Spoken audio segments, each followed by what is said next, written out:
My pleasure to welcome Drew Houston. He is the founder CEO of Dropbox, a rising company with 25 million users around 170 countries. Drew is a young entrepreneur who was named as the top 20-something CEOs by Business Week. He also was one of the top CEOs by the Crunchies. It's a pleasure to welcome Drew. Thank you. It's great to be here. So Drew, tell us about how you got the idea for Dropbox. Sure. You were at MIT before you started this. So share with us the experiment of launching Dropbox. Sure. So I started out, so Dropbox is a really easy way of sharing files across your computers and with other people. And I was personally just frustrated that nothing like that had existed. And I was doing what everybody else was doing and emailing myself stuff and carrying around a thumb drive. And eventually it just drove me nuts. And I was like, all right, I got to fix this problem.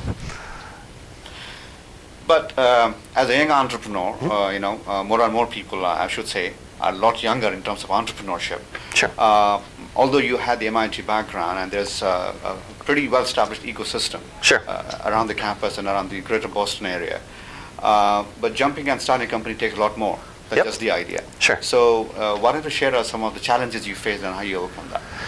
I think there's one of the challenges is there's just so many things you need to know or learn or do whenever you're starting a company. So one of the great things for me was both having that ecosystem first in Boston, then out here, but then also having a bunch of friends who were going through the same thing.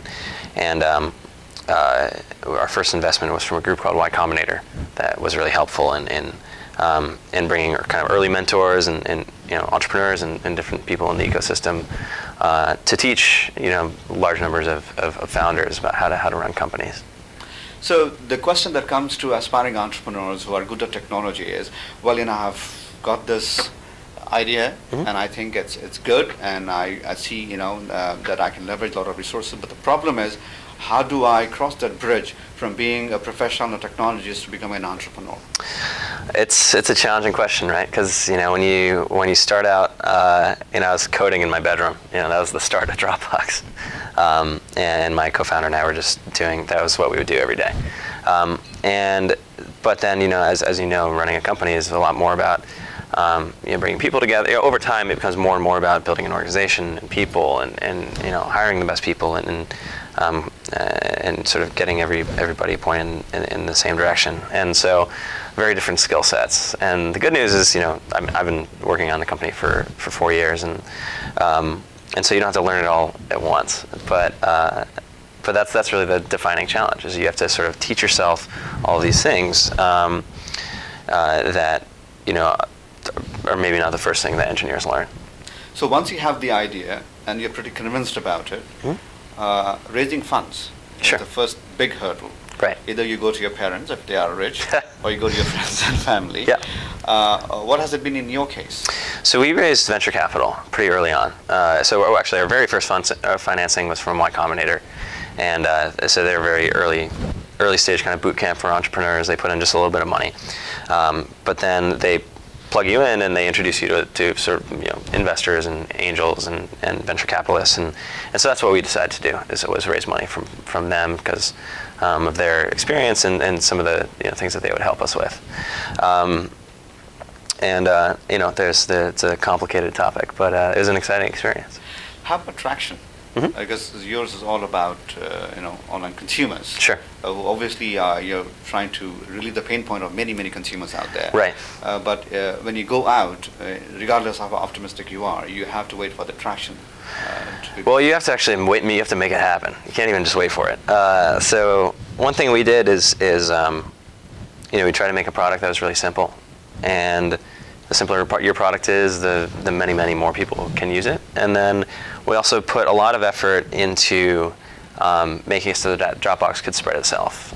So in particular, if I tell you about Dropbox, we have an incentive where both of us get some extra free space, and today millions of people do that every month. But also just things like we have this shared folder concept where if I want to collaborate on something with you, I might be a Dropbox user and you might not. But then if we work together, then you install Dropbox, and so it sort of spreads virally from there. And both word of mouth and the viral elements of customer acquisition are how a lot of these great consumer internet companies have grown in such a short period of time, faster than any company in the history of the world. As a young entrepreneur, what are success mean to you now, at least relatively speaking about Dropbox? Sure. You're passionate about the idea. Yep. Because, like I said earlier, you're trying to relieve the pain point. But how much the exit of the company is going to mean to you?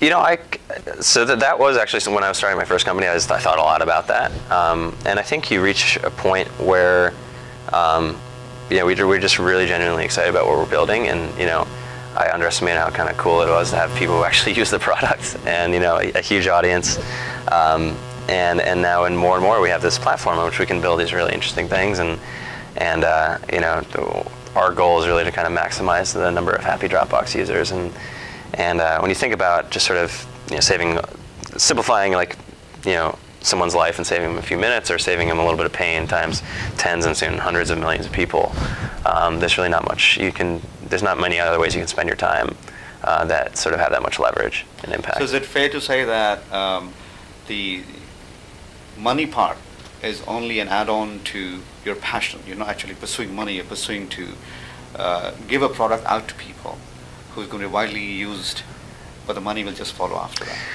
I think it's personal wealth. Sure. I mean, I think that's, you know, it's not an unimportant part of it, but there's pretty rapidly diminishing returns on money, you know, or personal wealth, and you know, at some point, that's one of the most fascinating things I've found about coming to the Valley is you have all these people who are really wealthy and, you know, don't need to work anymore, but you know, they sell their company, and on, you know, the first day that they're where their stock vests at the acquirer, they leave and they start to do it again. And I thought that was really fascinating. That, you know, there's just so many people out here who are like oriented around building things and putting them in a lot of people's hands, and it's a really exciting process.